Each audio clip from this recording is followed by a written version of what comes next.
안녕하세요 테슬라. 나스닥 3배 레버리지, TQQQ 그리고 반도체 3배 레버리지, SOX에 투자하고 있는 TQ맨 채널의 테슬라맨 태맨입니다. 삼행시를 준비했습니다. 테슬라. 급락해서 속상하세요? 쓸데없는 걱정하지 마세요. 라주네. 분명히 다시 오릅니다. 함께 하시죠. 요새 웃을 일 없으시죠? 웃어보시라고 준비했습니다. 재미없었다고요? 미안합니다. 그럼 이번 주에 어떤 이슈들이 있었는지 한번 정리하고 100달러 깨지면 우리는 어떻게 대응해야 할까요? 다른 테슬라 채널에서 댓글들 중에 100달러 깨진다는 댓글들이 있어서 한번 정리하러 왔습니다. 테슬라 정리입니다.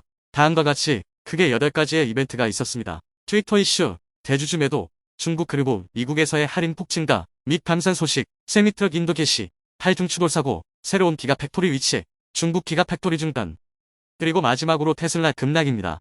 이렇게 써보니 상승 요소보다는 악재가 많긴 많았네요. 하나씩 살펴보겠습니다. 첫 번째 트위터 이슈입니다. 일단 최근에 일론 머스크가 새로운 CEO를 찾고 있습니다. 어느 정도 트위터 업데이트 및 트위터 관련 사업 진행에 있어서 잘 흘러가고 있다고 판단합니다. 어떤 사람이 트위터의 CEO가 될까요? 기대가 되나? 당분간은 테슬라에 주는 영향은 적다고 판단합니다. 다음은 대주주 매도입니다.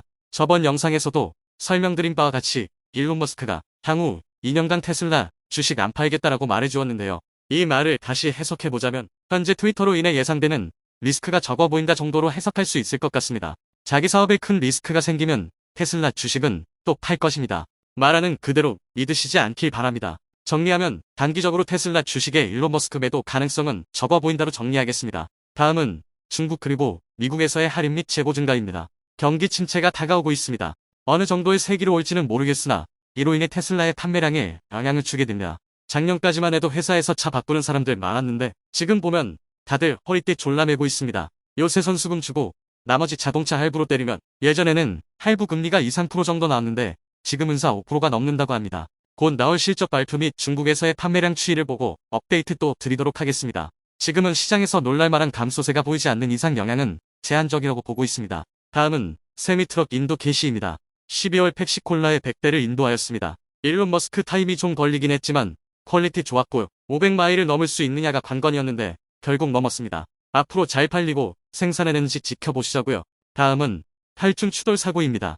저번 영상에서 설명드렸지만 일단 중립기어 받고 지켜보시죠. 언제나 테슬라를 까는 뉴스 및 세력들은 많았습니다. 정말 FSD의 오류로 인한 것인지 운전자의 부주의로 인한 사고인지 지켜보아야 합니다. FSD에 의한 오류면 업데이트로 고치면 되는 것이고요.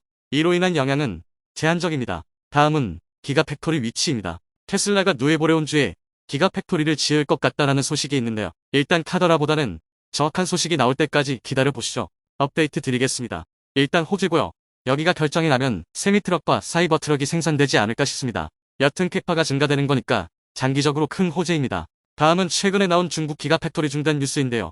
중국의 제로 코로나 폐기로 인한 코로나 감염자 급증으로 인해 전기차 테슬라의 주력 생산 공장인 상하이 기가팩토리 공장도 멈춘 것 같습니다. 공장 근로자들이 코로나19에 확산된 탓에 공장 가동에 어려움을 겪는 것으로 보이는데요.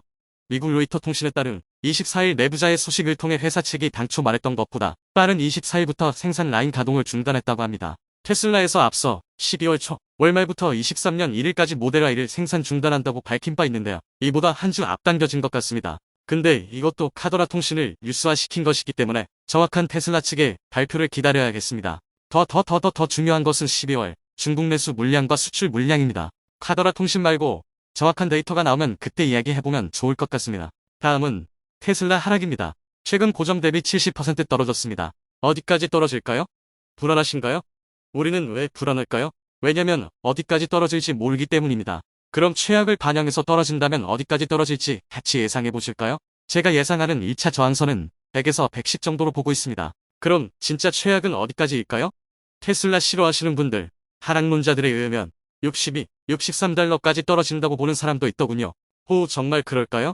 그럴 수도 있겠죠. 만약 이렇게 된다면 여러분은 어떤 플랜을 가지고 계신가요? 우리가 62까지 떨어진다고 생각하고 매수 계획을 세워 보시는 건 어떠세요? 자, 한번 봐보세요. 제가 3천만 원이 있다고 가정해 보겠습니다. 123달러부터 각 1달러씩 떨어진다고 가정하고 62달러까지 한 개씩 사면 어떻게 될까요? 총 5,735달러를 매수하게 되고 평단가는 약 92달러, 수량은 62개입니다. 그럼 62달러 기준으로 마이너스 33%네요. 환율이 1,300원이라 계산하면 사용한 시드는 약 750만원. 이때 가지고 있던 시드를 이용해서 62달러에 62개를 더 사보겠습니다. 그러면 수량은 총 124개, 손익은 마이너스 17%입니다. 평단은 약 75달러가 됩니다. 정말 최악을 고려해도 마이너스 17%밖에 안 되네요. 남은 시드의 금액은 약 1600만 원이 남았습니다. 아직도 분할 매수할 수 있는 시드가 충분히 남게 되겠네요. 괜찮은 플랜 아닌가요? 제가 말씀드리고 싶은 부분은 뭐냐면요. 여러분이 생각하는 최악은 어디며 그것에 대비한 계획은 어떻게 짜여져 있으신지 궁금합니다.